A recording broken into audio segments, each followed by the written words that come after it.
Voilà, c'est parti. Donc, on va reprendre un petit peu là où on en était resté la semaine passée. Donc, on a commencé à explorer tout ce qui était. Ah oui, alors je vais présenter aussi. Excusez-moi, je vais présenter. Là, voilà, partager. Voilà, vous devez voir maintenant mon écran. Et donc, on va continuer d'explorer l'interface de programmation de P5JS. En introduisant de nouveaux concepts. Donc, on va aujourd'hui évoquer un petit peu. Alors, on va évoquer notamment la partie animation. Donc, vous allez voir qu'on va utiliser des fonctionnalités qui permettent d'animer un petit peu les formes géométriques qu'on a appris à dessiner la semaine dernière. Donc, on va revoir un petit peu tout ça. On va se refamiliariser avec tout ça.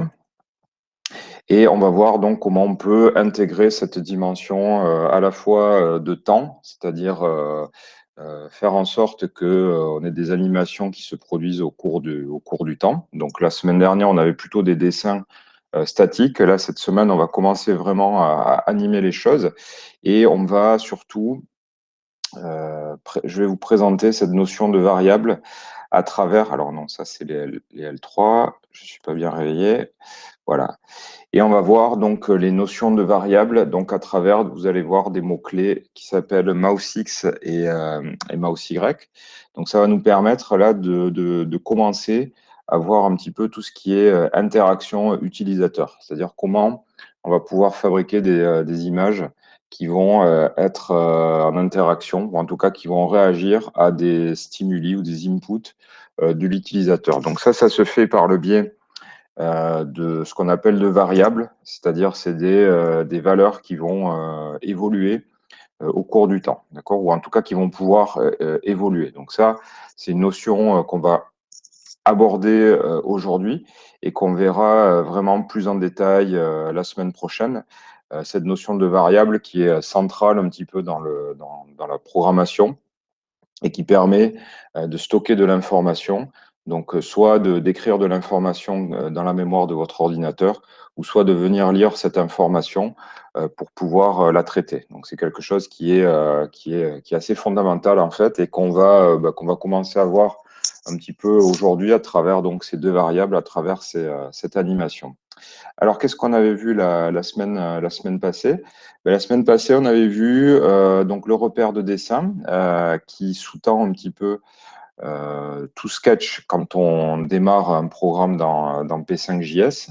Alors, je vais peut-être ouvrir, je vais me faire, alors, attendez, j'ouvre un tableau. Est-ce que je peux l'ouvrir d'ici?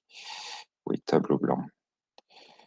Hop, comme ça, je vais vous remontrer un petit peu. Voilà. Cette notion de repère, donc il faudra avoir en tête, de toute façon, on va pratiquer, mais en tout cas, il faudra le garder ce schéma dans un coin de l'esprit. Donc un repère, hein, quand on ouvre un sketch dans P5JS, eh bien, on va avoir à disposition ce que j'ai désigné par deux axes, hein. Donc un axe X qui est ici, qui va vers la droite, et un axe Y ici qui va vers le bas, avec ce point ici que j'ai nommé l'origine, d'accord? Donc qui est en quelque sorte le zéro de notre repère, et c'est à partir de ce point ici eh bien, qu'on va désigner ici ce qu'on appelle les coordonnées, l'abscisse d'un point. Donc, ça va être ici une coordonnée, par exemple, si on est en create canvas 400 par 400, eh bien, ici, on va être en 400. Alors, je dessine avec le pad, c'est pas génial.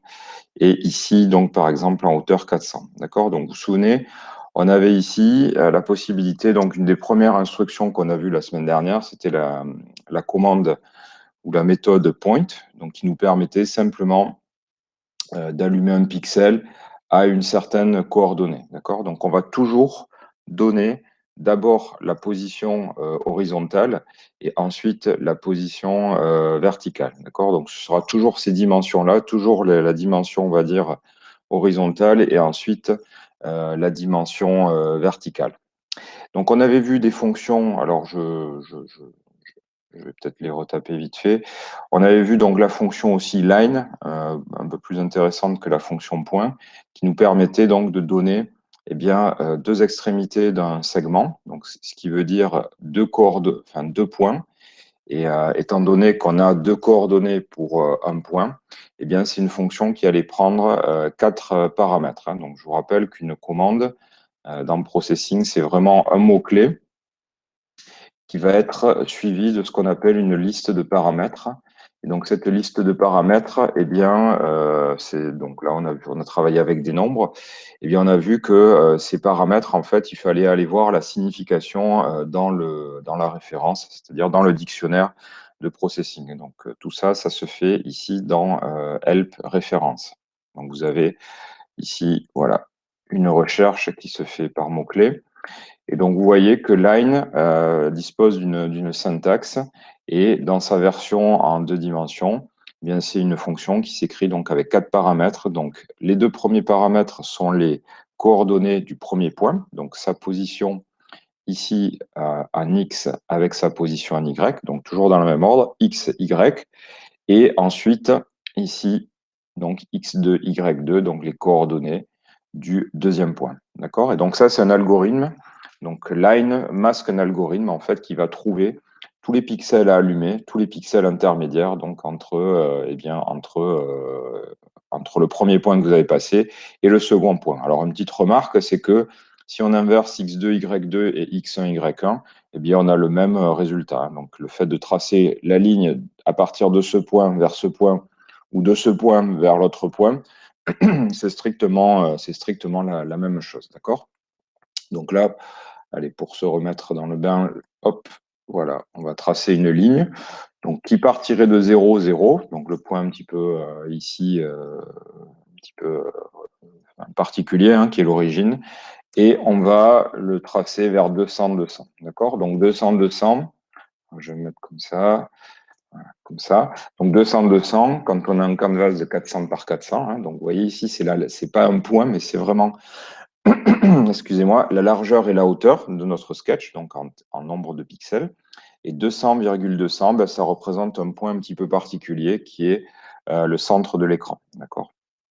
Donc là, si je lui fais tracer ça, eh bien, j'ai ce segment-là qui se trace depuis l'origine vers le centre de l'écran. D'accord? Donc, je vais en tracer une deuxième. Allez.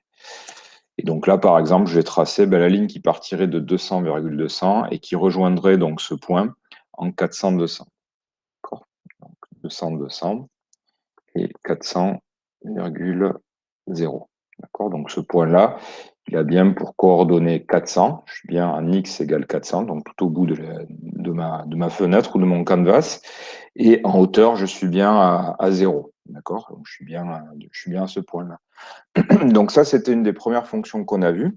On en a vu d'autres. On a vu notamment la fonction ellipse, la fonction circle, pardon, qui nous permet de tracer un cercle. Donc circle, c'est une fonction hein, qui va prendre. Alors si je me mets ici, donc circle, c'est une fonction qui va prendre trois paramètres. Donc les deux premiers paramètres. Alors Dylan, je pense qu'il s'est trompé d'heure. Salut Dylan, je pense que tu t'es trompé d'heure. C'est à 10h30. Ouais, il est reparti, je pense. Donc circle, c'est une fonction qui va prendre trois paramètres. Donc vous voyez les deux premiers, c'est la position x, y, donc la position du centre du cercle. Et le troisième paramètre d, ça va être le diamètre, d'accord? Donc la taille du cercle. Alors je ne sais plus si je vous l'ai montré, mais il y a une fonction qui s'appelle ellipse. Donc ellipse, c'est une fonction qui permet de dessiner ici des ovales. C'est-à-dire on peut dessiner évidemment en particulier des cercles, mais on peut dessiner des sortes de formes écrasées, enfin en tout cas des ballons de rugby, on va dire. Et on peut lui passer ici un quatrième paramètre. Alors je découvre en même temps qu'en fait on peut utiliser cette fonction pour dessiner aussi des cercles. Donc vous voyez que là, ellipse, c'est une fonction qui prend quatre paramètres. Donc les deux premiers positions du centre, x, y, et WH, Donc, il va être la largeur et la hauteur. Alors, je vais vous montrer à quoi ça correspond. Donc, ellipse. Ici, donc, on va prendre le centre, en tout cas la position du centre de l'ellipse au centre de l'écran, toujours ce point un petit peu particulier de centre de centre. Et puis, on va donc lui passer ici une largeur, ici W et une hauteur. D'accord? Donc, on va passer par exemple à les 200 de largeur. Donc, ça devrait occuper ici la moitié de l'écran. Et on va lui passer 100 de hauteur. D'accord? Donc, 100 de hauteur. Okay. On va voir. Voilà. Donc, vous voyez que cette fonction, je ne pense pas vous l'avoir montré, on était plutôt parti sur des cercles, donc ça permet de dessiner comme ça des formes un petit peu ovales, mais écrasées. D'accord? Et donc là, pareil, toujours pareil, position. Donc là, il faut voir la définition hein, de ce type de commande graphique. Et ici, donc, la position, la largeur, donc 200 pixels, et la hauteur. Hein. Donc, ce qui fait que j'ai bien une ellipse qui est 2 fois plus large que haute. Donc, le cas particulier, c'est évidemment quand on a la largeur qui est égale à la hauteur. Donc, on a un cercle. Et donc, si je regarde ici dans la référence, je vois que le H ici est entre crochets. Donc ça, qu'est-ce que ça veut dire? Ça veut dire que un paramètre qui est optionnel, d'accord? Donc ellipse, si je l'écris comme ça revient finalement à appeler ma fonction circle, d'accord? Donc ça, je ne le savais pas, je viens de le découvrir. Je pensais qu'il y avait les deux fonctions qui étaient distinctes. Mais voilà, donc si vous appelez une ellipse avec simplement trois paramètres, ça revient à appeler ça revient comme si on appelait la fonction circle. OK? Alors, je vais présenter assez rapidement la notion de variable au travers donc de deux mots-clés, vous allez voir, un petit peu particuliers, qui vont être assez pratiques quand on va commencer à faire des choses qui sont un petit peu dynamiques et qui tiennent compte de la taille de notre canvas. Euh, je vais, je vais vous présenter donc les mots-clés. Alors, je sais pas, je vais peut-être mettre ça en commentaire. Je vais peut-être mettre ça en commentaire, ouais. Donc, je vais mettre ça en commentaire. Vous vous souvenez, un commentaire, ça permet, hop, voilà, d'annuler, de conserver du texte un petit peu libre dans votre sketch et ça permet aussi d'annuler l'effet d'une ligne. Donc, c'est le double slash comme ceci. Alors, je vais vous présenter, donc, si je relance ce sketch, voilà, j'ai plus rien sur l'écran, j'ai simplement donc background. Oui, et donc je vous avais présenté aussi les fonctionnalités fill et stroke, associées aussi à no fill et no stroke. Et donc, c'est des fonctions fill et stroke qui prennent un paramètre qui s'écrivent de plusieurs façons. Donc, la première façon, c'est avec un seul nombre qui correspond au niveau de gris. Hein. Donc, on avait vu le modèle de couleur la semaine dernière. RVB. Donc, on décrit une couleur en programmation, ou en tout cas dans cet environnement, avec un triplet de nombres, c'est-à-dire trois nombres associés qui vont décrire l'intensité de rouge, vert, bleu pour décrire ces couleurs. Et donc, quand on passe qu'un seul paramètre à ces fonctions, eh bien, le modèle RVB, quand on a R qui est égal à V et qui est égal à B, eh bien, c'est un niveau de gris. D'accord? Donc là, ça veut dire c'est comme si on avait écrit 220, 220, 200, 220. D'accord?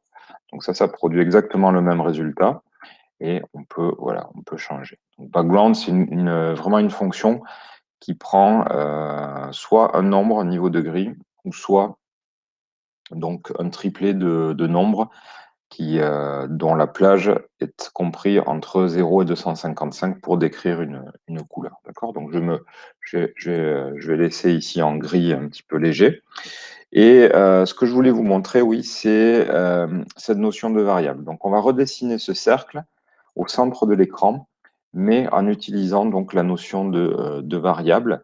Et on va préciser un petit peu justement qu'est-ce que peut être le centre de l'écran. Donc, je vais écrire ici, je vais réécrire ma fonction circle ici, et je vais écrire ça,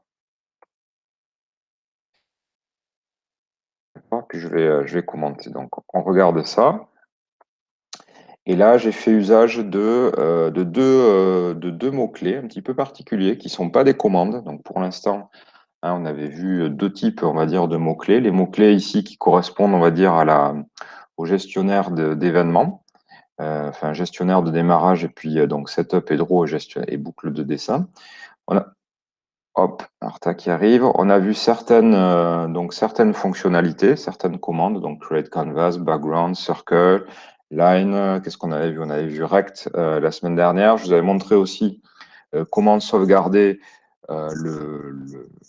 prendre une capture d'écran de votre canvas pour le sauvegarder dans une image. Donc là, vous voyez qu'on a un nouveau mot-clé qui se colore en rouge et qui est en fait ce qu'on appelle une variable prédéfinie. D'accord? Donc width et height sont deux variables prédéfinies par P5JS. Alors, qu'est-ce que ça veut dire? Ça veut dire que ces mots-clés-là existent et on n'aura pas le droit, donc vous verrez la semaine prochaine qu'on n'aura pas le droit de redéfinir des mots-clés comme ça qui existent. Enfin, on aura le droit, mais ça provoquera des dysfonctionnements de notre programme. Donc, on évitera de le faire. Donc, sont deux, j'ai oublié un mot, variables prédéfinies. Donc, vous voyez que là, ce qu'il fait, c'est qu'il dessine notre cercle au centre de l'écran. Et c'est un petit peu équivalent donc à cette fonction-là qu'on avait écrite. Sauf que là, en fait, ce qu'il faut voir, c'est que la variable width eh bien, va être associée à la valeur 200. D'accord? Donc, c'est comme un petit peu comme si Processing allait eh bien, remplacer euh, ce mot-clé-là, pardon, 400 et 400. C'est comme si Processing allait remplacer ce mot-clé-là, width, par 400 et qu'il allait faire l'opération tout seul, 400 divisé par 2. D'accord? Donc, width, c'est vraiment un symbole qui va être associé à une valeur. D'accord? Et on verra la semaine prochaine qu'on peut associer donc comme ça un symbole alphabétique et bien un peu tout type de données. Donc, notamment la semaine prochaine, on apprendra à charger des images, donc depuis le web ou depuis l'environnement P5JS, et on manipulera donc ces images par le biais de variables. D'accord? Donc une variable, ça va désigner un objet quelconque qui est stocké en mémoire de l'ordinateur. D'accord? Donc vous disposez sur les ordinateurs de beaucoup de mémoire, donc ce qu'on appelle la RAM, Random Access Memory. Et la manière de réserver ou en tout cas d'allouer de la place dans cette mémoire, ben, c'est de déclarer une variable pour référencer un petit peu cet espace mémoire. D'accord? Et donc, dans cet espace mémoire, eh bien, on peut placer un petit peu ce qu'on veut. Donc, les données les plus simples sont notamment les nombres. On peut avoir des chaînes de caractères aussi, du texte. On va pouvoir, à travers des variables, gérer des images, gérer du son et gérer tout un tas de types de données. D'accord? Donc là, Processing définit automatiquement ces deux variables, width et height, et ces quantités-là vont contenir, ou en tout cas ces variables-là, vont contenir eh bien, la largeur et la hauteur de votre canvas. D'accord? Donc ça, ces nombres-là, ils ne sont pas positionnés évidemment au hasard, ils vont dépendre de la position, de la taille que vous avez passée dans Create Canvas. D'accord? Donc là, l'intérêt de faire ça, d'utiliser width divisé par 2 et height divisé par 2, c'est qu'on est sûr que, quelle que soit la taille de notre canvas, on est sûr qu'on aura un cercle qui va se dessiner au centre de l'écran. D'accord? Donc là, l'avantage de faire ça, c'est que si, par exemple, je décide ici, pour une raison ou une autre, de mettre plutôt 600, 400, eh bien, le calcul va se refaire automatiquement. D'accord? Donc, cette variable-là, width, va contenir non plus 400, mais 600. Et 600 divisé par 2, ben, ça fait 300. D'accord? Donc, si je relance, ben, vous voyez que j'ai plus besoin d'aller modifier ici. Donc, si j'avais utilisé des valeurs, on va dire, écrites directement, donc ce qu'on appelle des valeurs codées en dur, enfin des valeurs numériques codées en dur, ben, j'aurais eu besoin d'aller dans mon programme et puis de me dire, ben, tiens, ça c'est le centre et je change ici et je mets 300 ici. D'accord? Donc là, le fait d'utiliser des variables, vous allez voir, ça va nous permettre de réaliser des opérations et notamment pour width et height, de faire des opérations en fait qui dépendent, en tout cas de faire des dessins qui dépendent de la taille de notre canvas, d'accord? Donc c'est un petit peu comme en web, la technique, ce qu'on appelle de responsive, c'est-à-dire c'est de tenir compte un petit peu de l'espace de visualisation de votre page web pour faire des dessins, donc, ou en tout cas dessiner des choses ou faire du rendu qui dépend de la taille, d'accord? Donc, retenir que ça, pour l'instant, on a width et height qui se colorent, vous voyez, en rouge et qui sont deux variables prédéfinies. Donc, c'est des mots-clés qui sont prédéfinis par P5JS et qui contiennent, qui sont égales à la hauteur, à la largeur et la hauteur de notre canvas. D'accord? Voilà. Donc, pareil, hein, si vous avez des questions, si vous voulez que je réexplique des choses, n'hésitez pas à m'interrompre. Alors, ce qu'on va faire, c'est qu'on va commencer un petit peu à animer notre univers ici. On va commencer à faire un petit peu d'animation. Et je vous ai présenté donc, ces deux variables, width et height. Eh bien, je vais vous en présenter deux autres qui vont nous permettre ici de faire tout ce qui est captation de mouvement de la souris. D'accord? Donc, on va être capable ici on va faire un petit outil de dessin relativement simple qui va nous permettre de faire des dessins en fonction du mouvement de l'utilisateur. Donc, on va utiliser deux mots-clés qui s'appellent mouse X et mouse Y et qui vont contenir en fait ça va être deux variables qui vont contenir la position de la souris donc, dans notre repère de dessin. D'accord? Donc, on va se repositionner ici. Tiens, je vais choisir une autre couleur. Et on va avoir ici, donc si je dessine le pointeur souris comme ça, on va avoir ici, alors je vais prendre du noir, on va avoir ici deux variables qui vont correspondre ici à la position en X. Donc ça va être, alors je vais l'écrire, mais ça va être mouse X. Et ça, cette position-là, ça va être mouse Y. D'accord? Donc c'est des variables. Et comme leur nom l'indique, c'est des symboles en fait qui vont être associés à une valeur qui va varier au cours du temps.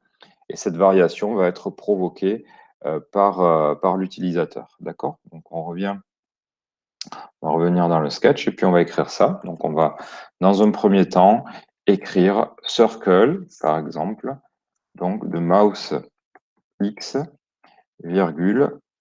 Pour l'instant, donc on va se placer en 200. Donc, mais au lieu d'écrire 200, bon, je vais l'écrire 200 puis on changera après. Et je vais dessiner donc un cercle qui fait à peu près, voilà, enfin, qui fait pas à peu près, mais qui fait 50 de diamètre. D'accord? Donc, on va voir ce que provoque donc l'écriture de ce mot-clé-là. Donc, mouse X, vous voyez que j'ai ici ma souris, enfin plutôt un cercle qui se dessine à la position de la souris. D'accord? Donc, ça, c'est parce que j'ai utilisé ce mot-clé-là. Donc, attention, hein, P5JS, c'est un langage qui est sensible à la casse. Donc, vous allez écrire mouse X donc avec un X en majuscule. Donc, mouse X, c'est une variable donc prédéfinie, pareil, elle existe quand vous démarrez votre programme processing. Donc, variable prédéfinie contient la position en X de la souris. D'accord? Donc, ça, c'est vraiment, donc, width et height, c'est des variables, mais qui ont une valeur fixe. C'est un petit peu contradictoire, mais c'est des valeurs en fait fixes pour tout le reste de votre programme. Alors que mouse-X, vous voyez que c'est ici, à chaque fois qu'on repasse dans la boucle de dessin, eh bien mouse-X va contenir une valeur donc, qui dépend bien de la position donc, de la souris. Et c'est paramétré par l'utilisateur. Donc pour que ce soit un petit peu plus fun, on va mettre en commentaire ici background 220. Donc, je vais annuler l'effet du dessin. Et voilà, on va avoir ici le dessin qui s'accumule. Donc là, le fait de ne pas redessiner, le fond de l'écran fait que bien le dessin va s'accumuler sur notre canvas. D'accord? Donc, vous avez compris que ce qu'on allait faire ici, c'est qu'on va ici eh bien, mettre on va dire l'équivalent de mouse X, mais sur l'axe des Y, qui est mouse Y. D'accord? Et donc là, en quelques lignes, vous voyez, enfin, si je compte simplement les lignes de code, hormis les gestionnaires d'événements, eh bien, on a créé un petit outil de dessin. D'accord? Donc là, on accumule le dessin. À chaque fois que la boucle de dessin draw est appelée, donc c'est 60 fois par seconde, eh bien, on dessine un cercle qui va lire la valeur qui est associée à mouse X et lire la valeur qui est associée à mouse Y. D'accord? Donc ça, c'est des choses qui varient en fonction de votre pointeur souris, d'accord? En fonction des déplacements de votre pointeur souris. Ok. Alors, on va pouvoir améliorer un petit peu ça, notamment au démarrage de notre programme. On va reporter ici cette ligne, donc background de 120. On va ici la déplacer ici. Donc, je vais écrire background de 120. Donc ça, qu'est-ce que ça veut dire? Ça veut dire qu'au démarrage de mon programme, je crée donc cet environnement qui fait 600 par 400. Tiens, je vais me remettre en 400 par 400 d'ailleurs. Et donc, je positionne la couleur de fond à donc, un niveau de gris. D'accord? Donc ça va, voilà. On va avoir comme ça des choses un petit peu plus visibles. Ok. Donc ensuite, je rentre dans la boucle de dessin. Je vous rappelle que ce code qui est positionné entre les accolades va être exécuté donc de manière régulière. C'est-à-dire qu'une fois qu'il a exécuté ici circle, mouse Y, mouse X, mouse Y, il va faire une petite pause et puis il va revenir et ainsi de suite, et ce 60 fois par seconde. D'accord? Donc ça c'est pas mal. Alors on va pouvoir mettre peut-être des options de dessin, comme on avait vu. Donc par exemple, je vous rappelle la fonction nofill. Donc nofill, c'est une fonction qui permet de paramétrer le contenu ou en tout cas le remplissage des formes qui vont suivre l'appel de cette fonction. Donc nofill, ça veut dire qu'on va dessiner, voilà, ici nos cercles sans la couleur de remplissage. D'accord? Donc, c'est pas mal. Une espèce de comme ça de ressorts qui se dessinent. Donc ça, c'est pas mal. Et on va pouvoir même positionner donc notre stroke.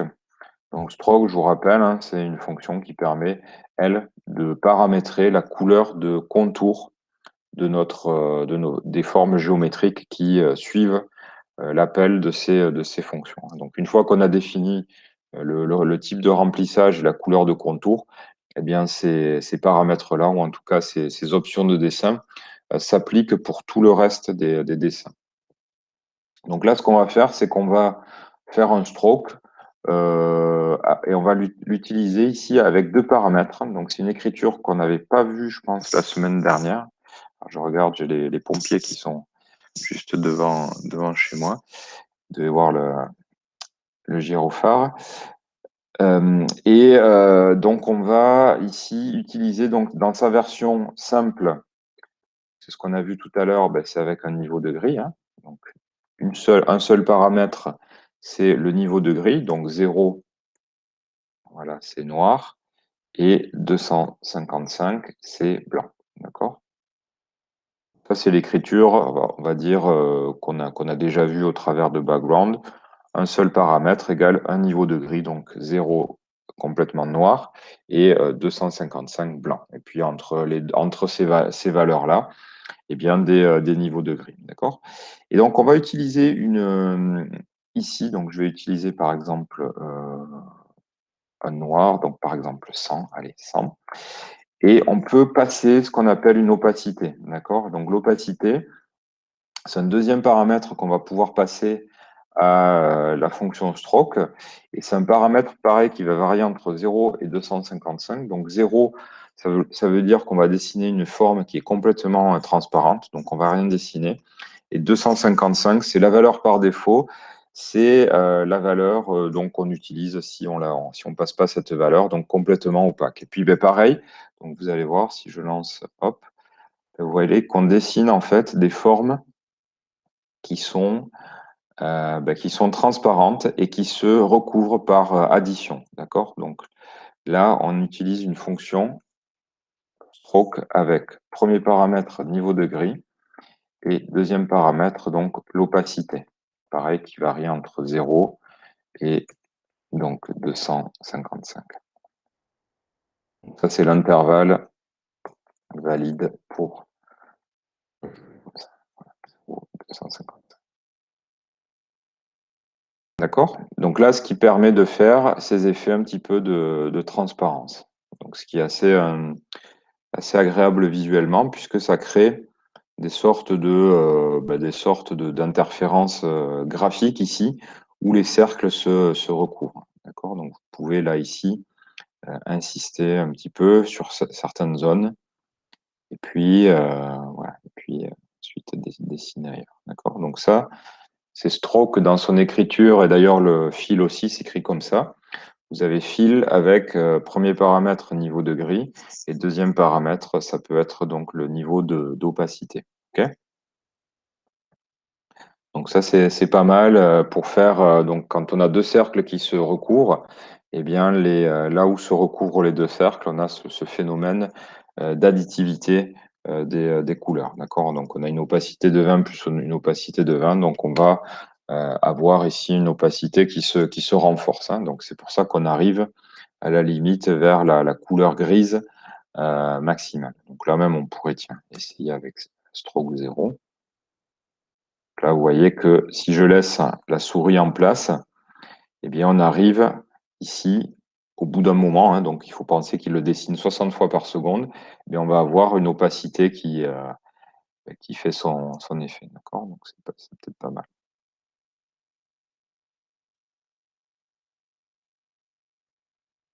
Donc ça, ce qui est important de retenir, pardon, je commençais à être hypnotisé.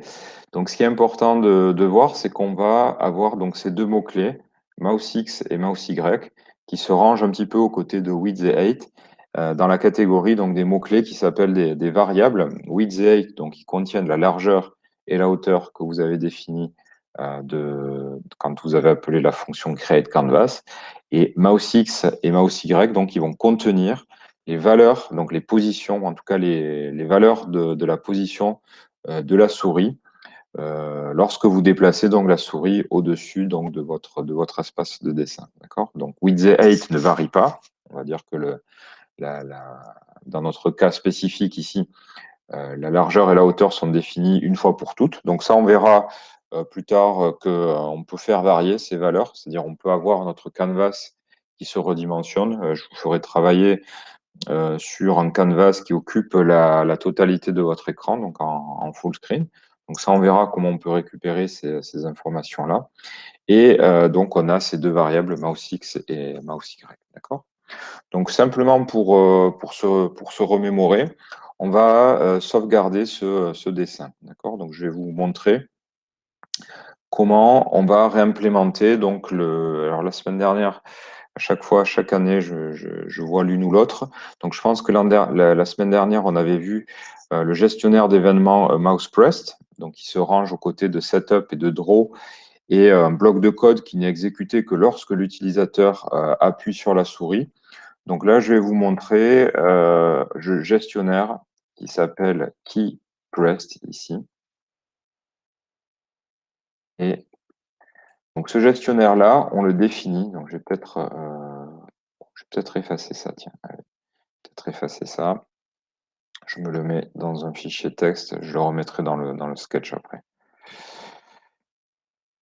Donc ce gestionnaire-là qui va capter lorsque l'utilisateur va appuyer sur une touche du clavier. D'accord? Donc on avait vu la semaine dernière, lorsque l'utilisateur appuyait sur une des touches de la souris, on pouvait déclencher le code qui était associé à ce gestionnaire. Donc là, on a on a l'équivalent, mais lorsque l'utilisateur appuie sur une touche du clavier. D'accord? Donc là, on va ici eh bien, utiliser la fonction qu'on avait vue la semaine dernière. Donc, je vous rappelle une fonction qui s'appelle save et qui permet de faire une capture d'écran, enfin une capture de votre canvas, de le placer dans un fichier et d'ouvrir donc une boîte de dialogue pour vous permettre de sauvegarder ce fichier donc sur votre machine, d'accord? Et donc, on avait vu, et ça sortait un petit peu de l'ordinaire par rapport à ce qu'on avait vu lors des 2 premiers cours, on a passé à Save ce qu'on a appelé une chaîne de caractères. Donc, vous voyez, c'est entre parenthèses, enfin, entre guillemets, pardon, et bien un nom de fichier, d'accord? Donc, on va pouvoir l'appeler ici dessin, point, par exemple, point .png, d'accord? Donc ça, c'est ce qu'on appelle une chaîne de caractères. Donc ça, on va le revoir quand on va commencer à manipuler des fichiers. Et notamment, on va dire par exemple, bien, j'aimerais que tu me charges cette image dont le nom de fichier est image.png ou image.jpg. D'accord? Donc ça, je vous rappelle, normalement, si vous lancez ce sketch et si vous appuyez voilà, sur une des touches du clavier, donc il faut alors petite précision, il faut cliquer au préalable sur le canvas pour qu'il capte en fait les événements clavier. Et une fois que vous avez cliqué, vous pouvez voilà, appuyer sur n'importe quelle touche du clavier. Et donc normalement, vous devez avoir cette boîte de dialogue qui s'ouvre et qui vous propose donc de sauvegarder votre fichier dessin.jpg. D'accord? Je vous voilà, je vous la montre. Voilà, moi, j'ai pu sauvegarder ça. D'accord? Sur mon disque dur. Donc, je répète, hein, Keep Rest, c'est ce qu'on appelle un gestionnaire d'événements. Donc là, l'événement, c'est l'utilisateur appuie sur une touche du clavier et on utilise donc cette fonction qu'on avait vue la semaine dernière, donc qui nous permet de prendre tous les pixels de ce canvas et de le placer à l'intérieur d'un fichier qui va s'appeler dessin.png. D'accord? Donc, je vous rappelle que le PNG, c'est un format d'image qui est non compressé, c'est-à-dire qu'on on ne va pas compresser le dessin pour économiser de la place, comme c'est le cas par exemple pour la compression JPEG. Mais là, on va plutôt utiliser, voilà, sauvegarder chaque pixel tel qu'il est, avec la couleur qu'il a. Donc ça produit des fichiers un petit peu plus lourds, mais de meilleure qualité que le JPEG. D'accord? Donc ça va pour l'instant. Donc c'est vrai que comme j'ai aucune voilà, visu, je sais pas si ça. Bon, en tout cas, n'hésitez pas hein, à prendre la parole ou à utiliser le chat si vous voulez que je réexplique des choses. D'accord? Ok, donc ça c'est pas mal. Alors on verra, on va voir. Donc je pense que ce sera après les vacances. On verra aussi comment dire des choses comme ben, bon, je peux peut-être vous le montrer et puis peut-être je commenterai, ce sera l'objet d'un cours entier.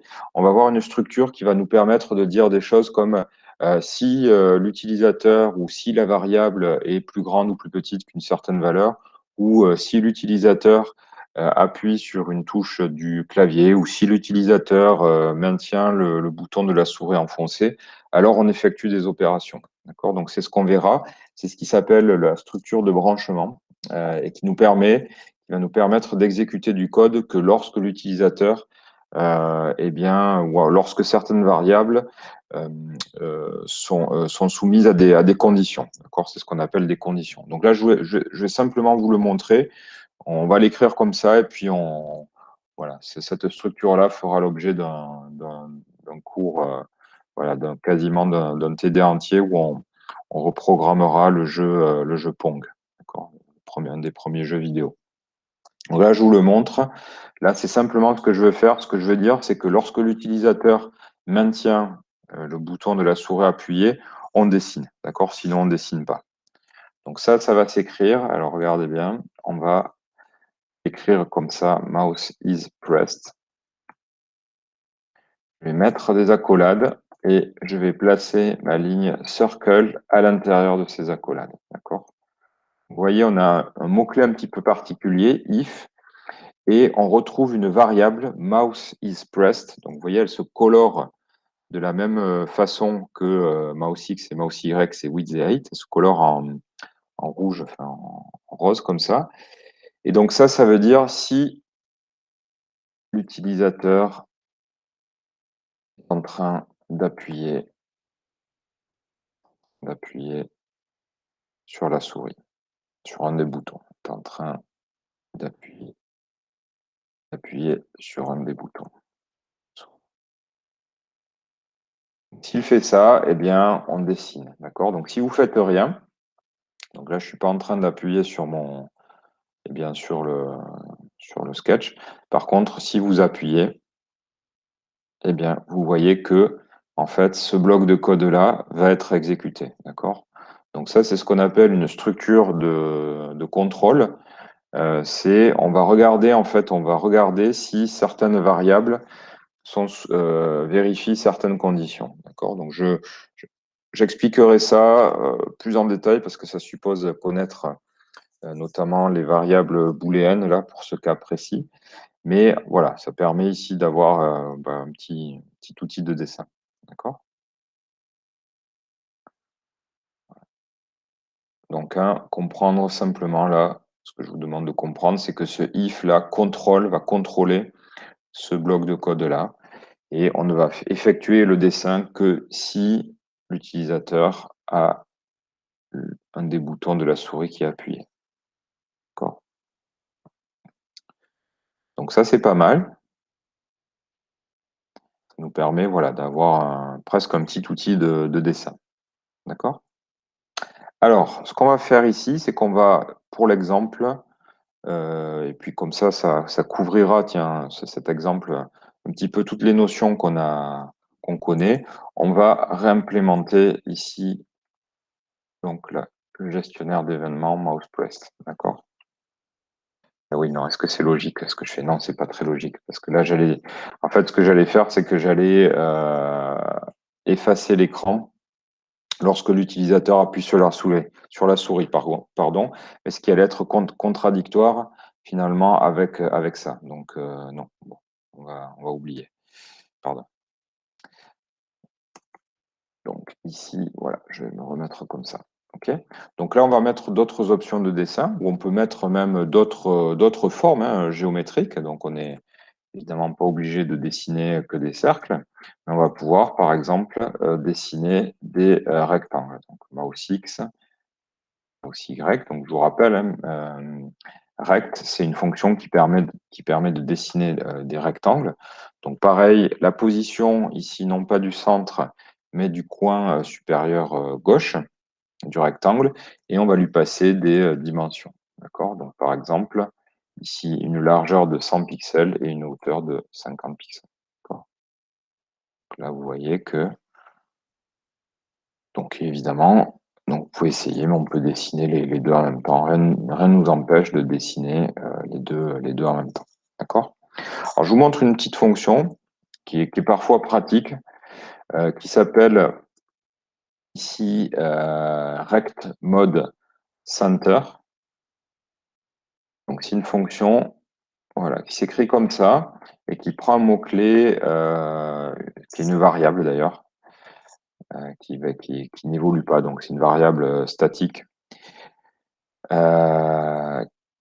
Donc ça, qu'est-ce que ça va faire, cette ligne? Eh bien, ça va indiquer que vos rectangles, vous allez vouloir les dessiner plutôt à partir du centre. D'accord? Donc, on a vu que le rectangle, un petit peu à l'opposé du cercle, se dessinait par rapport à son coin.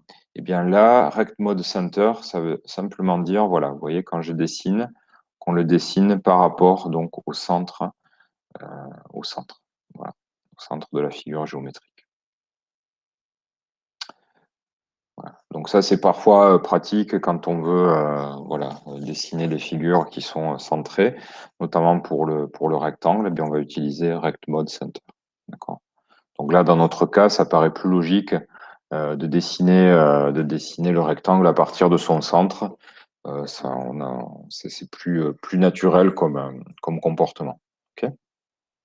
Donc là, pareil, après, c'est toujours pareil. Donc je vous encourage, quand on a un système de dessin comme ça, à essayer des choses. Donc là, j'ai essayé. Alors, je vais enlever ce commentaire là qui me perturbe.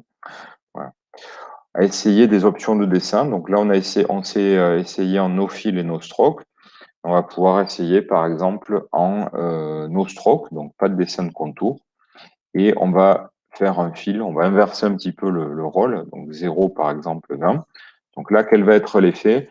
Eh bien, on va dessiner donc des cercles dont le remplissage est le noir, mais avec une opacité très très légère, et pas de couleur de contour. D'accord? Donc on va avoir ici, voilà, dessiner des choses comme ça. Donc c'est même peut-être un peu trop, je vais baisser. Donc vous voyez, on a des choses intéressantes qui apparaissent par dessin comme ça, donc en générant comme ça des interférences. D'accord? Donc ça, pareil, si vous faites keep rest, eh bien vous pouvez sauvegarder. Donc pareil, je vous encourage à sauvegarder vos sketchs hein, sur votre compte et n'hésitez pas aussi à essayer avec des tailles de canvas différentes. Essayer là des valeurs différentes. Hein. Je vous encourage, par exemple, là, on pourrait passer RVB, donc 200 niveau de rouge, le vert à 0 et le bleu à 0. Donc, on va voir ce que ça fait. Là, on est plutôt sur du rouge. D'accord?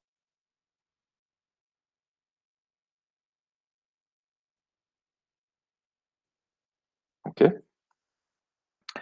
Donc là, pareil, ce que je peux vous encourager à faire, c'est d'essayer. Bah tiens, on va essayer.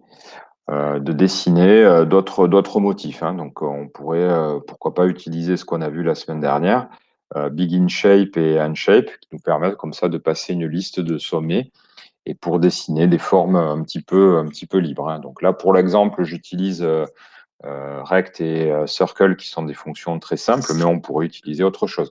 D'ailleurs, on va utiliser une autre fonction. On va utiliser la première fonction qu'on a vue pour faire du dessin, donc avec la fonction line, pardon. Donc là, on va se repositionner, tiens. Je vais mettre ça en commentaire, je mets ça en commentaire, je mets ça en commentaire, et je vais réactiver ici le stroke et le no-fill. Et là, je vous montre, donc pareil, on peut dessiner une ligne. Alors, typiquement, qui partirait donc du centre de l'écran, donc width divisé par 2 et height divisé par 2, du centre de notre canvas. Et donc là, on a une extrémité qui est hop, au centre de l'écran. Et on peut dire que l'autre extrémité, c'est mouse X et mouse Y. Là, qu'est-ce qui va se passer? On va dessiner, quand je clique, une ligne qui part du centre de l'écran et dont l'autre extrémité va suivre eh bien, la position de la souris. Donc là, c'est un autre type de dessin, mais complètement possible. Donc là, vous voyez que quand vous faites une pause, eh bien, ça s'accumule. Donc c'est pas mal. On peut même peut-être augmenter ça. J'augmente l'opacité. Des choses un petit peu plus visibles peut-être. D'accord? Donc là, vous voyez qu'on utilise mouse X et mouse Y, non plus en tant que, on va dire que position d'une forme géométrique, donc du centre d'un rectangle ou d'un cercle, mais on l'utilise comme extrémité d'une ligne. Donc là, on peut essayer des choses, par exemple, là, si je prends cette coordonnée, donc width divisé par 2, je suis ici, et height, je me déplace ici. Donc là, on va dessiner voilà, une sorte de ligne qui part du bas de l'écran. Donc une sorte de dessin d'éventail. Mais j'aimais bien avec mon opacité un petit peu. Donc là, pareil, on peut essayer avec des options de dessin. Donc je vous rappelle, on avait vu cette fonction qui s'appelle stroke weight. Et stroke weight, on peut passer l'épaisseur d'une ligne en pixels. Donc là, par défaut, c'est 1. Et là, avec les effets de transparence, on peut essayer des choses comme, allez, on va essayer avec 10. Ça donne des trucs pas mal. Donc là, c'est même peut-être un peu fort l'opacité. Donc je vais essayer 10. D'accord? Donc là, on dessine presque finalement, ça revient presque à dessiner des rectangles en fait qui s'orientent comme ça. Alors, tiens, mais je pense à ça. Alors, peut-être c'est un peu épais. Donc, voyez, moi, en général, quand je fais comme ça du dessin un petit peu génératif, ben, on commence à avoir là des systèmes qui ont déjà pas mal de paramètres, hein, l'air de rien. Donc, on a à la fois, on peut jouer sur la couleur et la transparence de notre forme géométrique, et on peut jouer aussi sur ben, est-ce que du remplissage, pas de remplissage, est-ce que contour, pas contour. On a déjà aussi, on peut jouer sur l'épaisseur de la ligne, stroke weight. Donc ça, c'est pas mal. Vous voyez que ça amène quand même déjà, en termes de dessin, et surtout quand on utilise de la transparence, ça amène des interférences graphiques intéressantes. On a déjà un petit peu d'interactivité par le biais de mouse X et mouse Y, donc ça devient déjà intéressant. Et on a donc oui, l'interactivité aussi, ou en tout cas le user input, qui se fait par cette écriture-là. D'accord? Donc ça, on le reverra encore une fois plus en détail. Alors, ce que je voulais faire, c'est que, tiens, je viens d'y penser, on peut dessiner une deuxième ligne. Alors, on va faire, alors, ce qui marche souvent, c'est la symétrie. Et on va dessiner donc une ligne qui partirait donc de l'opposé. Donc, on va faire un dessin ici qui dessine cet éventail-là. On va faire un autre éventail là qui part du haut. D'accord? Donc, ça va être mouse X, mouse Y. D'accord? Donc là, vous voyez qu'on va dessiner une autre ligne, une deuxième ligne. Donc, on va dessiner deux lignes en même temps. Donc, width divisé par 2, je suis ici. 0, je suis ici. Et puis, je dessine donc une ligne qui va suivre la position de la souris. D'accord? Donc là, il y a un truc comme si on dessinait, comme si on avait une sorte avec un petit peu d'imagination, de forme un petit peu de double cône en 3D. D'accord? Donc, ça donne des choses pas mal. Donc, on pourrait essayer, pourquoi pas, ça pourrait être un bon exercice d'avoir un autre éventail qui part, pourquoi pas, de ces points-là un petit peu particuliers, donc du milieu de ce point-là et puis de ce point-là, d'accord, pour avoir comme ça 4 lignes qui se dessinent en même temps puis qui suivent la position de la souris. Alors, stroke weight, je trouve ça un petit peu trop épais, donc je vais peut-être essayer ça, ce qui est pas mal là. Ce qui est pas mal. Donc, vous voyez que déjà avec ce simple système, eh bien, on peut définir comme ça des outils de dessin dans le domaine, ce qu'on appelle dessin génératif. Donc là, génératif, mais en tout cas dessiné par l'utilisateur, mais génératif dans le sens où on va profiter ici du recouvrement en fait et de l'opacité des lignes pour gérer comme ça des interférences. Donc, vous voyez, ça produit des résultats ici assez jolis. J'aime bien ces espèces de faisceaux là, de faisceaux gris qui partent. Et voilà. D'accord. Donc là.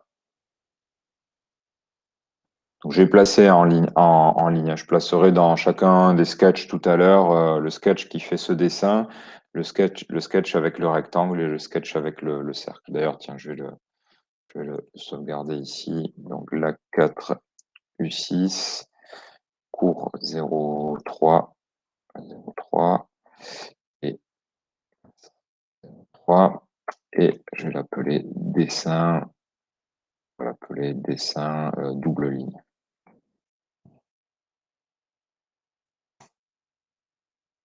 Je vous le passe dans le chat si vous voulez regarder. Ah, d'accord, j'avais pas vu qu'il mettait dans le chat le jam, en fait, le tableau blanc. C'est pas mal. Ok, donc ça va pour l'instant sur ce. Donc là, ce qu'il faut bien retenir, c'est ces notions de variables. Donc on a vu 4 variables principales, si je compte pas mouse expressed.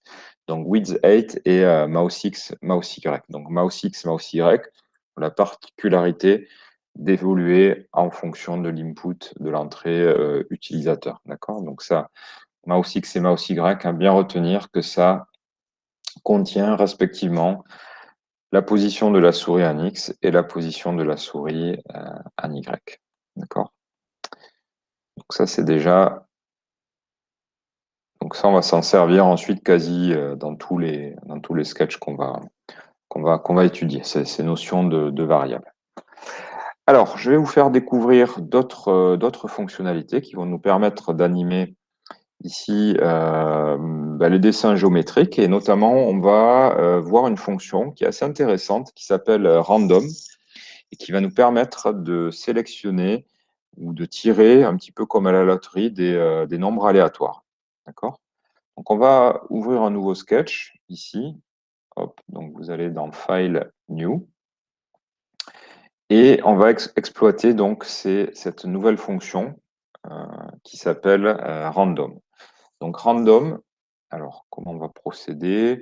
Bon, on va se mettre dans le draw et on va, comme tout à l'heure, on va plutôt se mettre en dessin d'accumulation, hein. Donc on ne va pas redessiner à chaque fois. Donc le background, je vais le déplacer ici, 120, et voilà, donc ce qui va nous permettre d'accumuler le dessin sur l'écran. Si je lance ça, ok, je suis en canvas 400 par 400 avec un fond gris, et tout ce que je vais dessiner dans le draw, eh bien, s'accumulera sur le canvas. D'accord?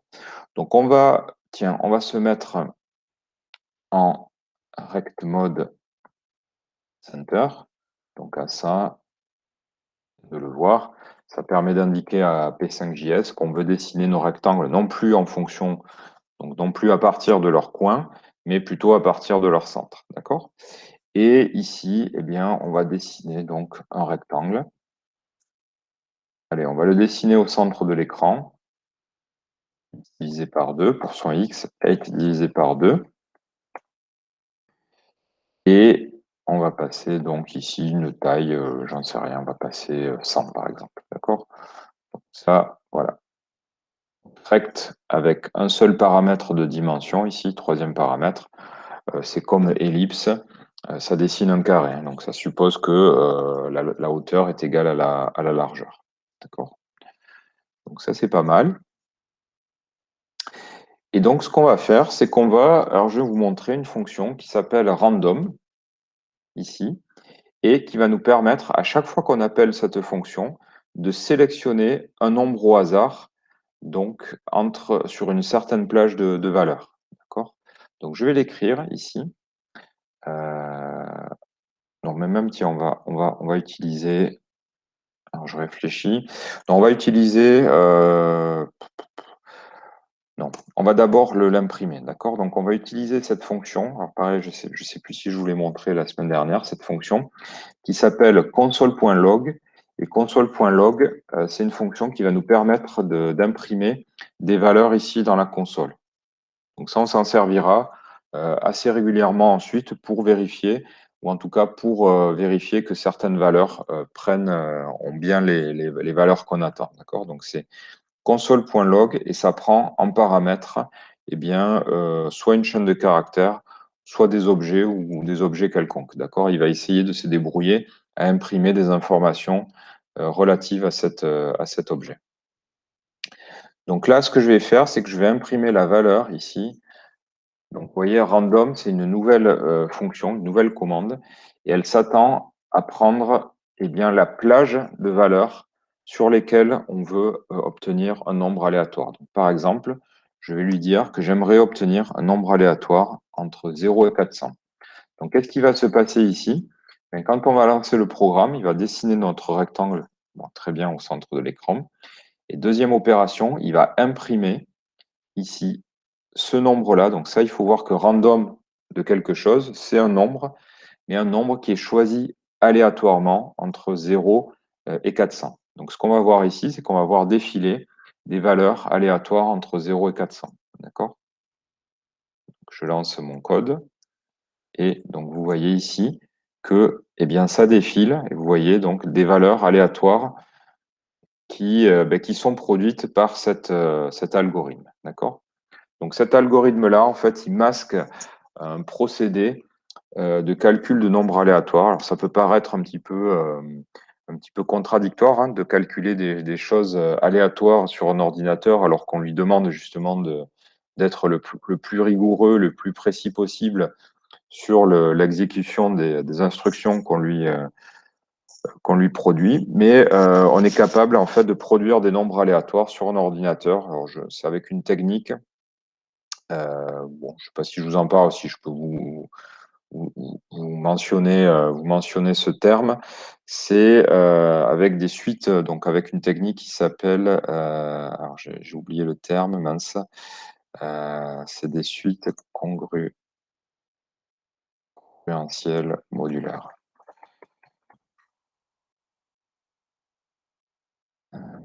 Ça,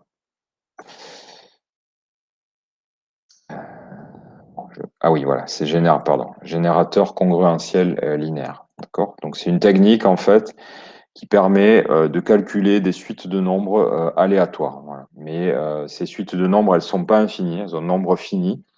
Et voilà, le fait qu'elles soient très grandes nous donne l'impression qu'on peut générer comme ça des nombres aléatoires. D'accord? Voilà. Donc ici, des exemples de ces suites de nombres. Bon, c'est un petit peu technique, mais sachez que voilà, c'est pas mystérieux, c'est pas magique. On n'est pas capable de générer on va dire, du hasard pur. Et donc le random qu'on utilise là, c'est quelque part un pseudo aléatoire, d'accord? Donc le fait qu'il soit aléatoire, c'est simplement que les séquences de nombres qui sont générées sont très très grandes, d'accord? Bon, bref. Voilà, donc random 0,400, ça nous permet de générer des nombres aléatoires entre 0, donc la valeur minimum, et 400. Donc parfois, on peut omettre le 0, on peut simplement se contenter d'écrire random 400. Donc encore une fois, une écriture différente d'une fonction. Donc là, on a vu avec deux paramètres, minimum, maximum. Et si on passe qu'un seul paramètre, eh bien, P5JS considère que le paramètre que vous avez passé, c'est le maximum et il va essayer de tirer un nombre au hasard entre 0 et le nombre que vous lui passez. D'accord? Bon, on va continuer de l'écrire avec 0 et 400. Ça va nous permettre comme ça de faire des choses intéressantes. Donc ça, ce qu'on va faire, c'est que je vais mettre ça en commentaire et on va utiliser donc cette fonction ici à la place de width divisé par 2, on va le remplacer donc par random de 0, virgule, et au lieu de lui passer 400, ben on va lui passer la variable qu'on vient de voir, donc width. D'accord? Donc ça, qu'est-ce que ça veut dire? Ça veut dire qu'il va dessiner un rectangle dont la position est sélectionnée au hasard entre 0, donc qui correspond à la gauche de l'écran, et width, donc qui correspond à la droite de l'écran. D'accord? Donc là, vous voyez, vous avez pas mal d'agitation, on va dire, qui se produit parce qu'il dessine eh bien 60 rectangles comme ça à différents endroits. Alors, je vais peut-être diminuer ici sa taille. Voilà.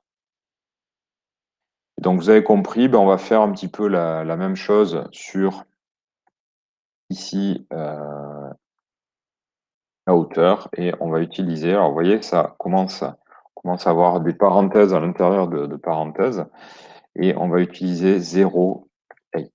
D'accord? Donc ça, qu'est-ce que ça veut dire? Ça veut dire que pour le deuxième paramètre de rectangle, donc qui correspond à sa position en Y, eh bien, on va lui passer un nombre qui a été sélectionné entre 0 et donc 400 et la hauteur de notre canvas. D'accord? Donc là, on a cet effet un petit peu de confetti. D'accord? On a voilà, sorte voilà, d'impact ou ouais, de rectangle qui se dessine aléatoirement. Donc toujours pareil, on peut utiliser nos options de dessin. Donc on peut utiliser par exemple ce qu'on a fait tout à l'heure hein, pour voilà, avoir des choses intéressantes qui se dessinent par accumulation de dessins. On peut passer ici stroke, un petit peu le même qu'on a passé tout à l'heure, stroke 20, 0,20 par exemple. Et on va regarder ce que ça donne. Okay. Donc là, random, c'est une fonction voilà, qui sélectionne, qui renvoie un nombre entre un minimum et un maximum, donc entre 0 et ici la largeur de l'écran. Alors, ce qui est pas mal ici, c'est qu'on pourrait passer, par exemple, non pas 0, mais on pourrait passer un autre paramètre, d'accord? Donc, on pourrait dire, ben, on va limiter, tiens, le dessin de notre rectangle entre, par exemple, width divisé par 4, donc qui correspond au quart, hein, il faut imaginer qu'on coupe ça en 4 et puis on prend ici, et on va lui passer 3 quarts de width, d'accord? Donc ça, qu'est-ce que ça va faire? Ben, en fait, il va dessiner des rectangles, enfin des carrés, que entre le quart de l'écran ici et puis le 3 quarts de l'écran, donc dans cette colonne. Si je relance, vous voyez que ça fonctionne bien. D'accord? Donc ça, il faut bien se convaincre que 3 divisé par 4 multiplié par width, en fait, ça correspond à 3 quarts de la largeur de l'écran. C'est comme si on avait écrit 3 fois 400 divisé par 4. Donc ça fait 1200, 1200 divisé par 4, ça fait 300. Donc ici, on est bien à 300. Et ici, 400 divisé par 4, ça fait bien 100. D'accord? Donc on est bien contraint. Donc c'est pour ça que j'ai laissé l'écriture, euh, cette écriture-là. Euh, donc random avec deux paramètres pour jouer sur le minimum et le maximum. D'accord?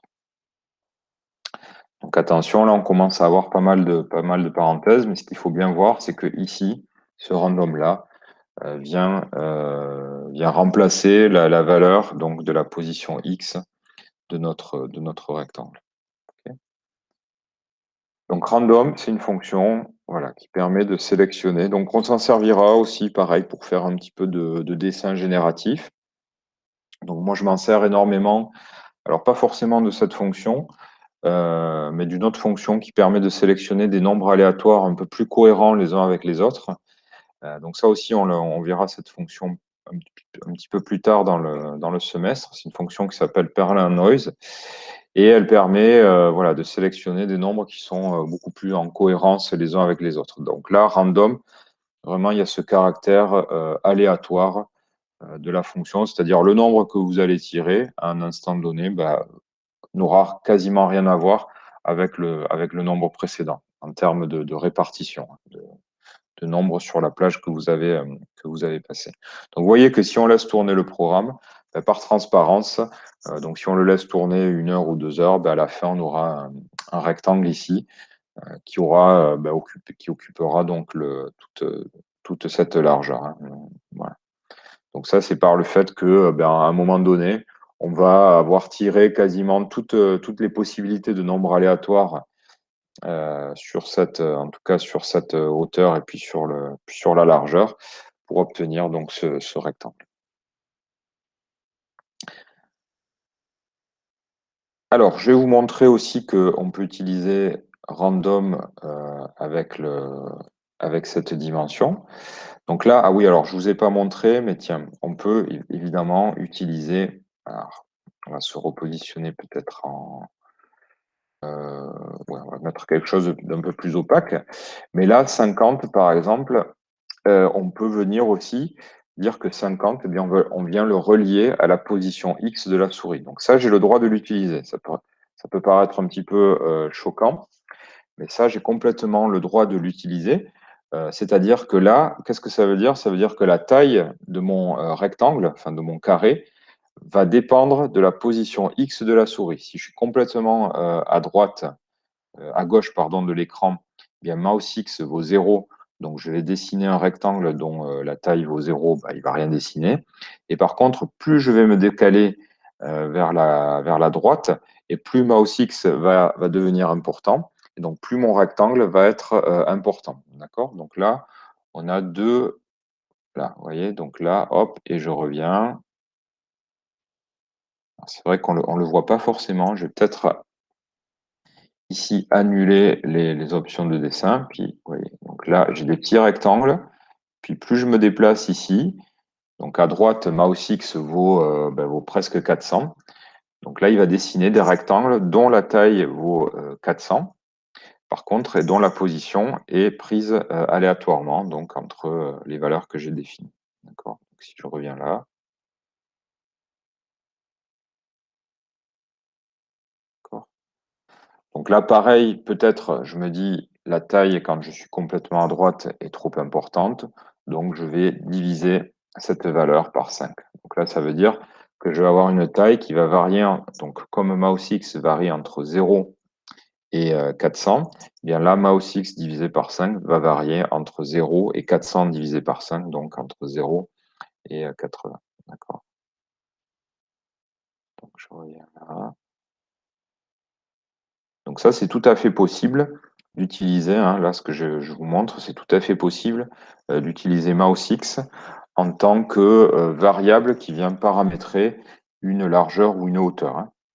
Et donc, on pourrait utiliser mouse X aussi en tant que, pourquoi pas, paramètre de couleur. Donc ça, ce serait tout à fait possible d'écrire fil de mouse X, par exemple, tout simplement. Donc, ce qui voudrait dire que, eh bien, en fonction de la position de la souris, on va venir changer la couleur, le niveau de gris, en fonction de la position de la souris. D'accord? Donc ça, c'est tout à fait possible. Alors, ce que je voulais vous montrer, c'était, oui, bon, c'était ça. Je vais vous montrer autre chose. Donc, je mets en commentaire ça. Tiens, je vais effacer ça. Je vais sauvegarder. Donc, la 4 U6 pour donc 3 carré random. Ah, ça tient. C'est le sketch si vous voulez suivre. Donc là, je vais juste vous montrer quelque chose. On va faire ça. Je vais mettre ça en commentaire. On va dessiner un rectangle. Alors là, on va repartir. On va annuler le rect mode center. Voilà, donc c'est simplement un petit système génératif. Et on va dessiner un rectangle donc qui part pour l'instant du centre de l'écran. X divisé par 2. Et on va lui passer donc une dimension. Tiens, on va vraiment dessiner un rectangle, donc 50,100. Je dessine. OK. Donc là, le centre de l'écran correspond bien au coin de mon rectangle, puisque j'ai annulé l'effet de rect mode center. Et j'ai bien 50, donc 50 c'est la largeur et 100 c'est la hauteur. Alors je vous montre un petit truc que Processing comprend. Qu'est-ce qui se passe si je lui passe ici moins 50? Eh bien en fait, Processing va comprendre qu'on veut dessiner toujours un rectangle de 50 pixels de large, mais dans l'autre sens. D'accord? Donc là, le moins, il va donner un sens à la direction sur l'axe dx dans lequel on veut dessiner notre rectangle, hein. Donc, vous avez vu, 50, je pars donc dans le sens des x croissants, et moins 50, paf, je suis dans l'autre sens. D'accord? Et c'est valable aussi pour, voilà, pour moins 100, hop, c'est comme si j'avais retourné mon rectangle. Donc ça, c'est quelque chose qui peut paraître un petit peu contre-intuitif, hein, de passer une largeur qui a une valeur négative, mais on va dire que le signe moins indique simplement la direction dans laquelle on veut dessiner le rectangle sur la dimension des x et sur la dimension des y. D'accord? Donc, on va juste exploiter ça avec notre fonction random et on va remplacer ça ici, cette valeur, par, donc au lieu de moins 50, on va lui dire par exemple random de moins 100,100. D'accord? Donc ça veut dire qu'il va nous dessiner des rectangles qui sont à la fois qui vont, on va dire, vers la droite et des rectangles qui vont vers la gauche. D'accord? Donc je vais réactiver ici mes options de dessin, nos fils et nos strokes. Et pareil, donc ici, je vais remplacer ici DOM. Alors je vais plutôt mettre moins 200 ici et 200. Pareil, je vais mettre moins 200. Donc là, ce qu'on va avoir, c'est qu'on va avoir des rectangles en fait qui vont se dessiner dans chaque quart de l'écran. Voilà. Donc ça, Donc là, ça va un petit peu vite, mais ça donne des résultats. Alors, je vais peut-être baisser voilà, l'opacité, mais ça donne des résultats graphiquement. Alors là, évidemment, ça fait une croix, mais c'est assez intéressant. Donc, je vais peut-être augmenter.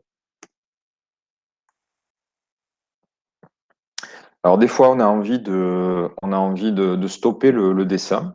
Je vais vous montrer une petite commande en fait qui permet de dire à P5JS, eh bien, arrête de rentrer dans la boucle de dessin. Donc ça peut être intéressant quand justement on fait du dessin aléatoire comme ça, où on empile certaines formes géométriques. Et à un moment donné, on veut lui dire, bah, écoute, on arrête, tu arrêtes.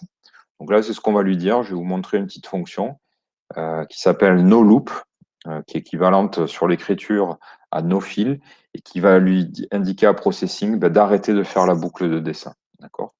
Donc ça, on va par exemple le mettre sur le clip rest. On réimplémente le gestionnaire d'événements. Je vous répète que ce bloc de code-là, il est exécuté que lorsque l'utilisateur appuie sur une touche du clavier, donc au préalable en ayant mis le focus sur le canvas. Et donc la fonction s'appelle noLoop. Ça veut dire on stoppe la boucle de dessin.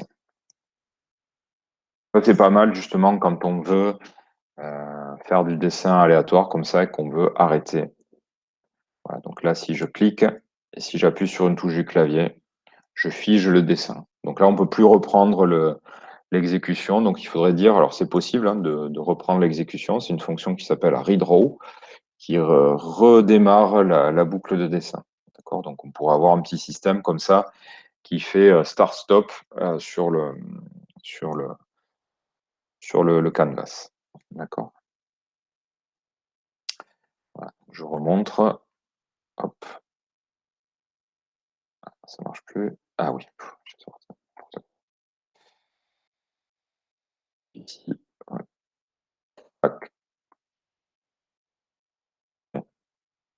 Là, quand vous cliquez, ben voilà, ça stoppe.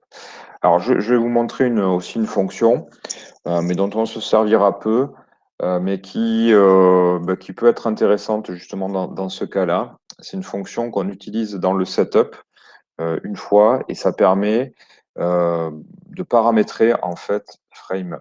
C'est une fonction qui s'appelle framerate et qui permet, donc attention avec un R majuscule, et qui permet de préciser combien de fois par seconde on veut faire la boucle de dessin. Hein. Donc, par défaut, c'est 60, et on va pouvoir lui dire, bah, écoute, j'aimerais que la fréquence de ma boucle de dessin soit 10 images par seconde. Donc là, vous allez voir, ça va ralentir effectivement le dessin. Donc là, si je vais à la limite, c'est framerate 1. Et framerate 1, ça veut dire un dessin par seconde. D'accord. Donc là, vous voyez que j'ai qu'un rectangle par seconde qui se dessine. Donc ça peut être pas mal aussi justement quand on fait du dessin génératif, comme ça, avec des valeurs aléatoires. On a à la fois le dessin qui se fait, on va dire, de manière plutôt lente, et on peut le stopper quand on veut. D'accord. Donc ça peut être pas mal, voilà. Mais ça, on l'utilisera pas forcément beaucoup. C'est vrai qu'on préfère, quand on veut avoir des choses en fait qui sont désynchronisées de la boucle de dessin, on va plutôt utiliser ce qu'on appelle les timers, c'est-à-dire qu'on va être capable de mesurer le temps et de dire, ben voilà, j'effectue cette opération toutes les n millisecondes. D'accord. On préfère avoir cette finesse. Parce que là, ce qu'il faut voir, c'est que framerate, ça ralentit tout le sketch. Hein. C'est-à-dire que là, voilà, quand vous cliquez sur le sketch, bah, le clic, il va le prendre que sur une résolution temporelle de 1 seconde. Donc ça peut être pratique. Voilà, dans ce cas-là où on fait du dessin génératif avec des valeurs aléatoires, on accumule du dessin et on veut voir ce qui se passe ou contrôler en tout cas le tempo ou la rapidité avec laquelle se dessine notre canvas. Okay. Donc framerate en paramètre, nombre de dessins, nombre d'appels à draw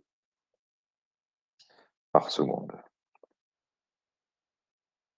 Là, on est sur vraiment un dessin par seconde. D'accord. Donc là, on pourrait se dire, bah, tiens, qu'est-ce qui se passe si je mets 1000? Pas grand-chose en fait. Donc toujours pareil, hein, quand on dépasse les valeurs autorisées, ben, Processing, en fait, P5JS va limiter cette valeur. D'accord. Donc là, il va la limiter, je pense, à la fréquence de rafraîchissement de votre écran, donc qui est la plupart du temps 60 images par seconde. Voilà. Donc par défaut, voilà, on peut se mettre en 10.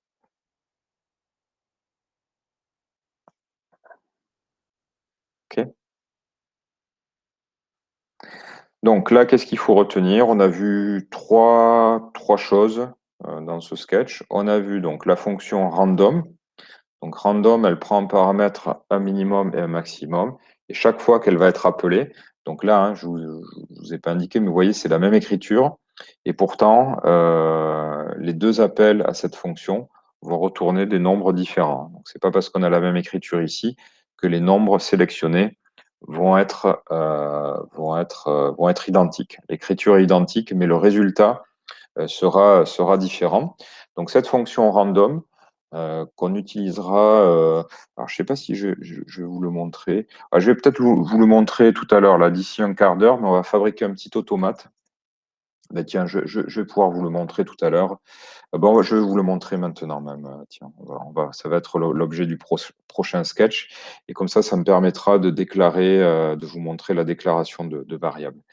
Et donc, cette fonction random qui prend en paramètre un minimum et un maximum et qui retourne une valeur aléatoire entre ces deux bornes.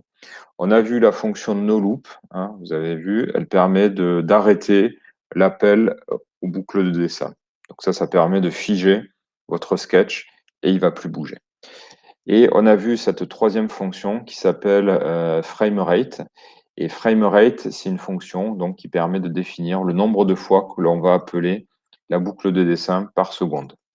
Donc, par défaut, je pense que Processing positionne cette valeur à 60, mais nous, on a le loisir donc de cadencer l'appel à draw. Donc ça, pratique quand on a la flemme de programmer nos propres timers. Et puis, ça permet aussi de décomposer là, le mouvement un petit peu et de voir ce qui se passe. D'accord? Donc voilà, donc pour le mouvement, on a vu, pour l'animation en tout cas, et l'interaction, on a vu deux choses. Donc les variables mouse-x et mouse-y qui permettent de capter la position de la souris à l'intérieur de notre repère, donc dans le canvas.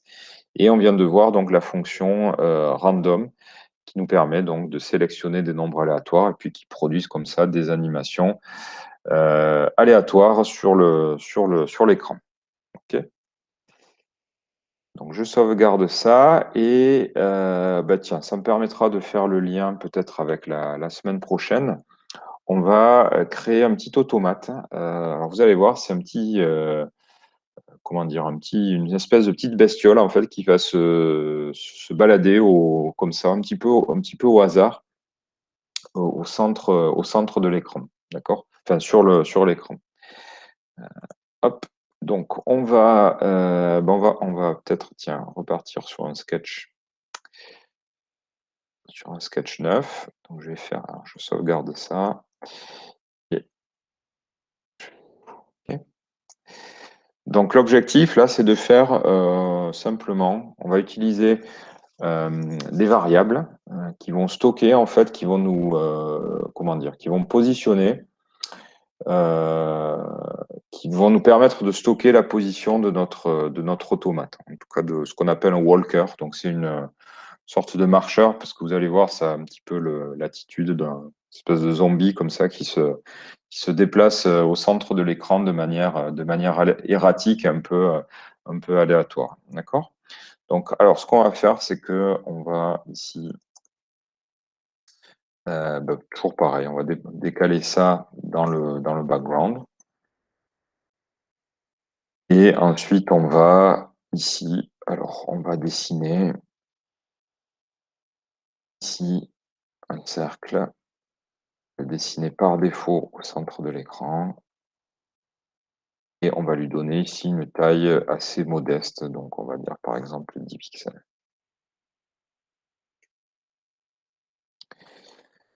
Donc ça, très bien, rien de très neuf là-dedans, hein. Donc, si ce n'est l'utilisation peut-être de width et height en tant que variable pour venir dessiner donc notre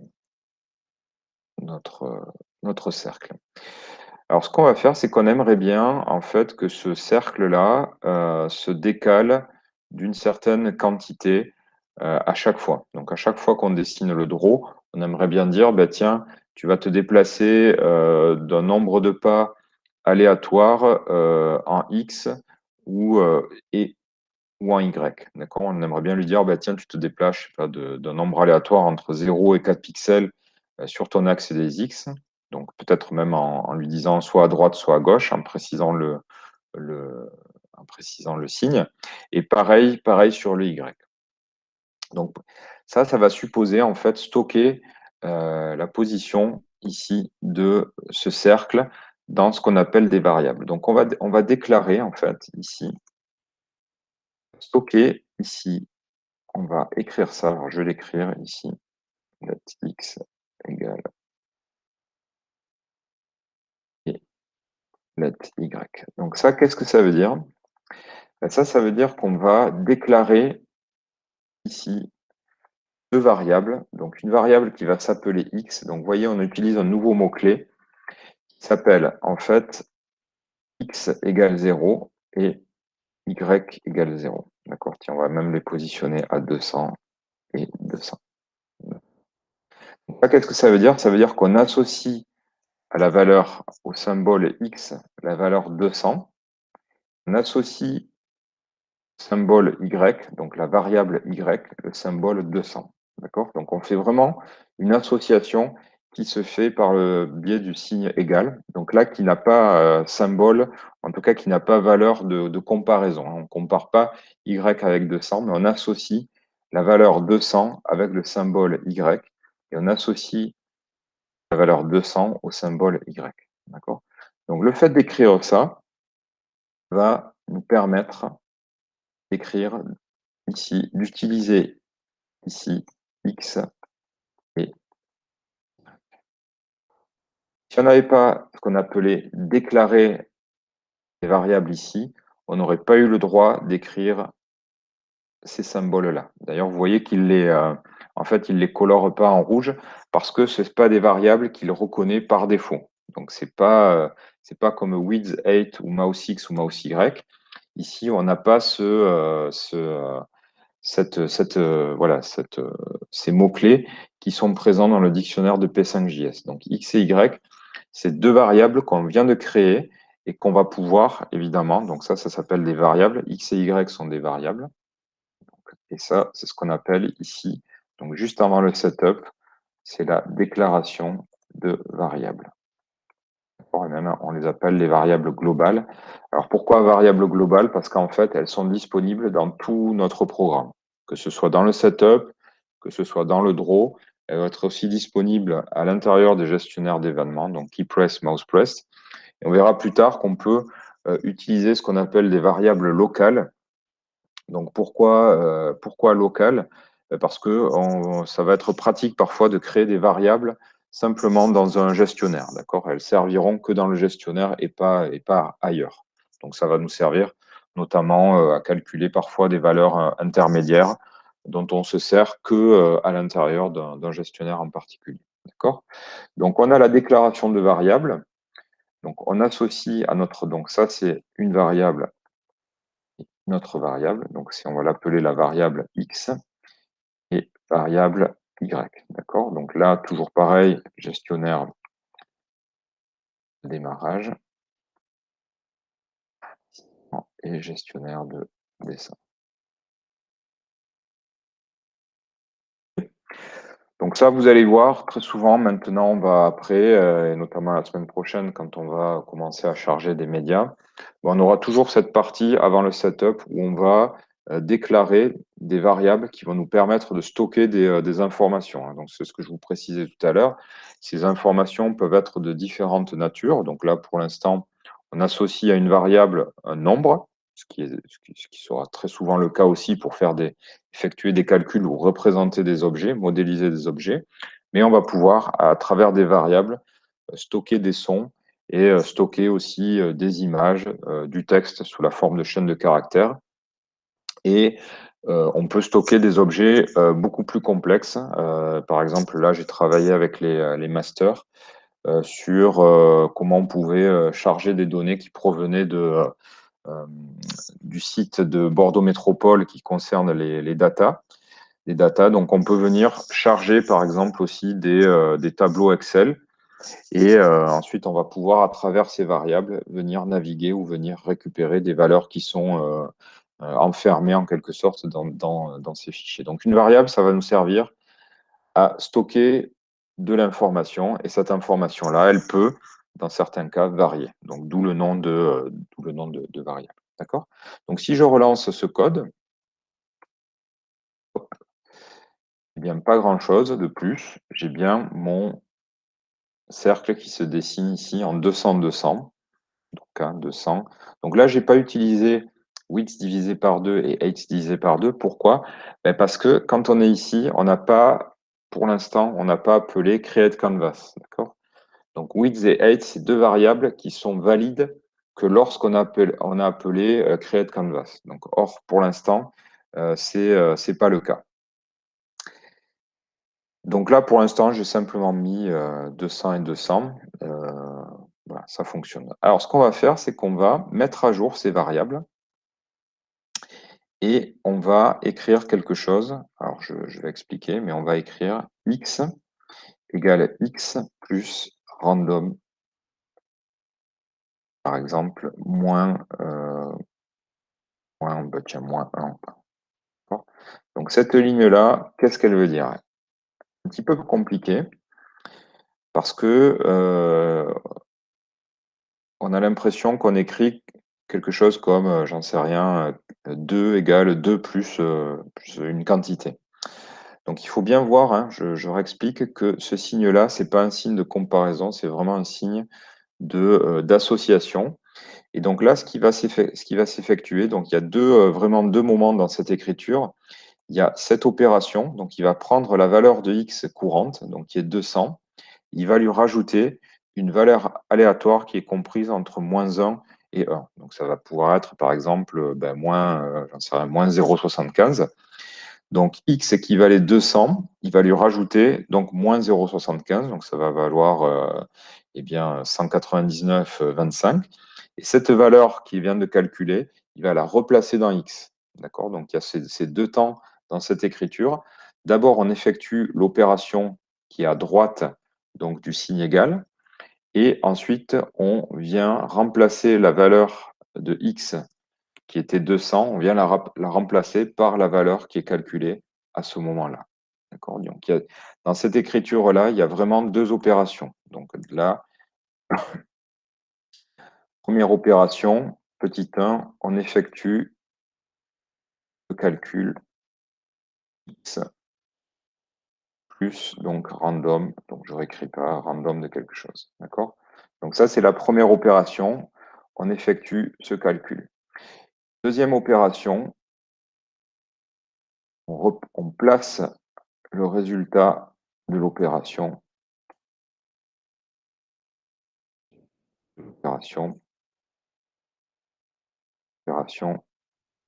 en x. D'accord? Donc quand on fait x, quand on fait une variable égale quelque chose, les langages de programmation vont regarder en fait s'il y a des opérations à faire sur le quelque chose. D'accord? Donc s'il y a à droite du égal, il y a une opération à faire, donc un plus, un calcul, d'autres opérations un peu plus complexes. Il va d'abord faire ça, et une fois qu'il a ce résultat-là, eh bien, il va replacer dans la variable le résultat de cette opération. D'accord? Donc là, cette écriture, elle compresse vraiment deux opérations en une ligne, d'accord? Qui sont, voilà. Donc là, on va pouvoir essayer ça, et puis on va regarder. Donc on a vous voyez notre cercle ici qui se déplace un petit peu de manière un petit peu erratique ici. Donc il oscille.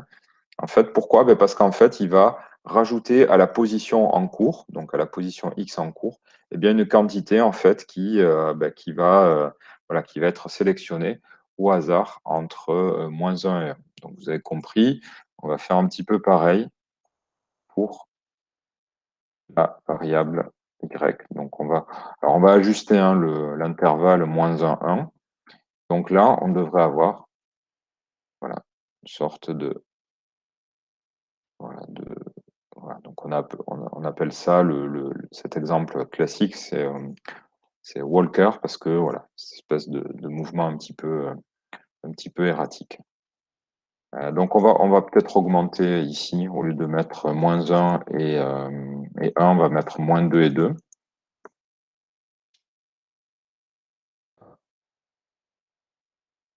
Tiens, on peut mettre même -3. Tiens, on va essayer avec, allez, on va essayer avec -4 et 4. On va avoir quelque chose qui se déplace, voilà. Donc là, on peut essayer de le faire tourner. Et normalement, en tout cas, ce qui est certain, c'est que vous, si vous faites tourner ce programme chez vous, vous ne devez pas avoir le même aspect. Donc là, parce que, encore une fois, quand vous allez faire tourner le programme, les valeurs de random vont être différentes chez moi et puis chez vous. Donc là, vous voyez, j'ai eu de la chance, il revient, il ne sort pas de l'écran. Alors, ce serait complètement possible hein, qu'il sorte de l'écran. Mais là, j'ai de la chance. Il ne sort pas de l'écran. Donc, ce qu'on va faire, on va le contrôler un petit peu plus et on va implémenter ici le mouse pressed. C'est un gestionnaire d'événements. Lorsque l'utilisateur appuie sur la souris, sur un des boutons de la souris. Et donc là, ce qu'on va faire, c'est qu'on va repositionner notre cercle. D'accord? On va le repositionner. Et donc, comment on va le repositionner? Eh bien, on va lui dire que son X, on va le forcer à être à mouse X. Donc, on va écrire quelque chose comme ça. On va lui dire, voilà ta position X avec laquelle je te dessine et qui évolue dans le draw en fonction de ce paramètre random et pareil pour X et Y. Eh bien, on le reforce à mouse X. Donc, qu'est-ce qui va se passer? Lorsqu'on va cliquer, ici, il va redémarrer en fait de la position que l'on aura cliqué. D'accord? Donc, on va écrire des choses comme ça. Ah, OK. Et puis, je peux venir le repositionner ici. Donc là, vous voyez, c'est un petit peu différent de l'esprit du dessin qu'on avait fait tout à l'heure. Et là, on a la possibilité voilà, de le repositionner. Donc là, qu'est-ce que ça veut dire ça? Ça veut dire que je repositionne à la valeur K mouse X et mouse Y au moment où je viens de cliquer sur le bouton. D'accord? Et c'est bien avec ces paramètres ici, X et Y, que je viens de dessiner ce cercle. Alors pareil, hein, on pourrait rajouter un peu d'interactivité, comme on a fait précédemment, c'est-à-dire qu'au lieu d'avoir une valeur constante ici, on pourrait avoir une valeur soit qui pourrait être tirée au hasard, ou soit, comme on a fait tout à l'heure, une taille qui dépend de la position de la souris. Donc là, mouse X, c'est quelque chose qui va varier entre 0 et 400. Je vais le diviser, tiens, j'en sais rien, par 20. Okay, ça, pareil, vous voyez que ici, en fonction de la position de la souris, donc 20, c'est peut-être un peu trop grand. Bien, voilà, je viens dynamiquement moduler, la taille de mon cercle. On peut même aller, on va diviser par 5, peut-être pas mal.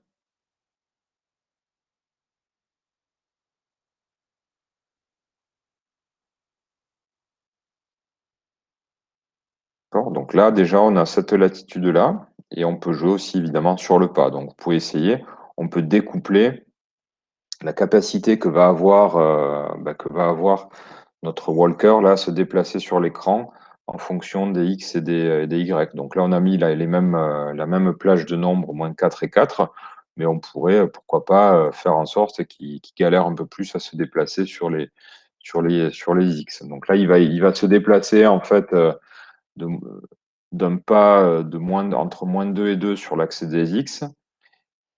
Et voilà, donc sur l'axe des Y, il va plutôt avoir tendance voilà, à se déplacer verticalement. En fait, enfin, à avoir une amplitude sur les Y qui est plus grande que sur les X. Donc, on va le repositionner là.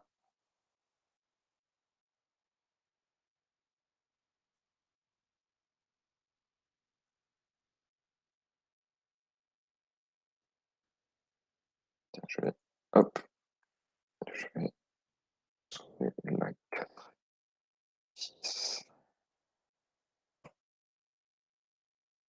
3 et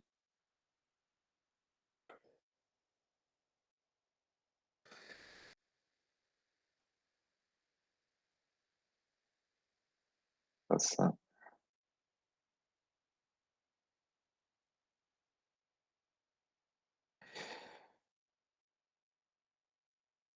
Donc là, on a un système qui est déjà un petit peu complexe, hein. Donc là, on a vu quasiment toutes les notions qu'on connaissait.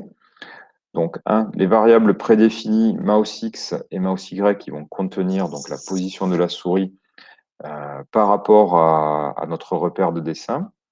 Et donc la fonction random ici qui nous permet de sélectionner à chaque fois qu'elle est appelée une valeur aléatoire entre un minimum et un maximum, donc ce minimum pouvant être négatif, hein, ce qu'on vient d'utiliser ici. Et là, on a utilisé donc cette notion de variable qu'on va revoir la semaine prochaine et qui permet de stocker, de déclarer. Qu'est-ce qui s'est passé là? Ouais. Et qui permet de stocker des données, en fait. Et ces données-là, on va pouvoir y associer tout type de data. Donc là, on a associé à X et à Y, qui représentent en quelque sorte la position de notre petit organisme là.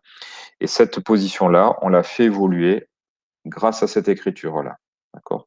Donc ça, pareil, c'est une des choses qu'on va revoir bien assez rapidement, notamment là, avec les L3, je travaille tout ce qui est modèle, simulation physique de particules. Donc ça, on verra ça, notamment, je pense, en milieu de semestre. Le fait de pouvoir comme ça modéliser en fait des objets qui ont des propriétés donc de position et de vitesse. Donc là, ce que je vous indiquais tout à l'heure, c'est qu'on va coupler à la structure de if qu'on a vu rapidement tout à l'heure, on va pouvoir bien créer ou refaire le jeu Pong, hein. Donc là, avec les deux jeux de raquettes et avec une bille ici qui va se déplacer selon ce principe. Donc on verra, on aura des variables qui vont décrire la vitesse en x et en y de notre bille linéaire. Et puis on la fera changer en fonction de si elle rebondit sur les coins de l'écran ou si elle rebondit sur les raquettes. D'accord? Donc ça, voilà, on va le revoir, vous inquiétez pas, ça peut paraître un petit peu complexe, mais on va revoir la semaine prochaine donc cette notion de variable pour stocker et afficher des médias, d'accord? Donc des images. On va travailler principalement avec des images. Écoutez, j'avais pas plus pour ce matin. C'est vrai que je suis peut-être allé un peu vite, hein, je me dis. Est-ce que vous avez des questions par rapport à ce qu'on a vu? Donc, hein, on a vu ce matin pas mal de choses. Euh, donc là, cette notion de variable prédéfinie width, height, mouse X, mouse Y, qui contiennent des informations relatives donc à la taille du canvas et à l'input utilisateur. Et donc cette fonction random qui permet d'animer un petit peu les choses de manière aléatoire. Voilà. Donc on a combiné ces deux notions pour créer ici voilà, cet automate et qui se déplace de manière un petit peu autonome, voilà, un petit peu de manière erratique sur l'écran.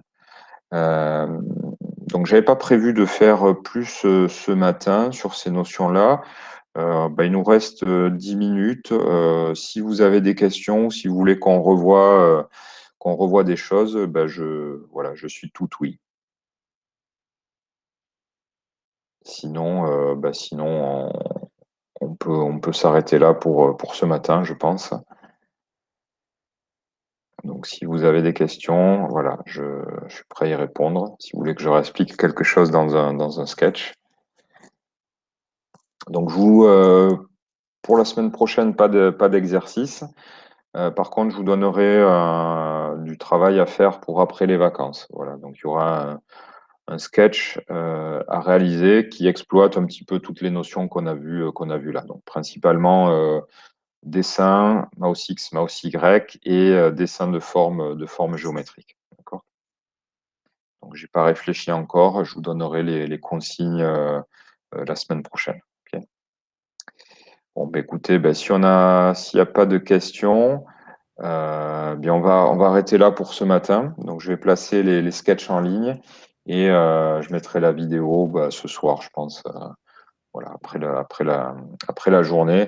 Donc, je la mettrai sur YouTube avec la référence des sketchs. OK? Bon, eh bien, s'il n'y a pas de questions, on s'arrête là. Donc, je vais arrêter l'enregistrement. Et puis, eh bien, je vous dis à la semaine prochaine, donc j'espère en présentiel. Donc, je vous tiens au courant par rapport à ça. OK. Merci, bonne semaine. Merci beaucoup. Merci. Au revoir. Bonne semaine à vous. À lundi prochain. Merci. Au revoir. Au revoir.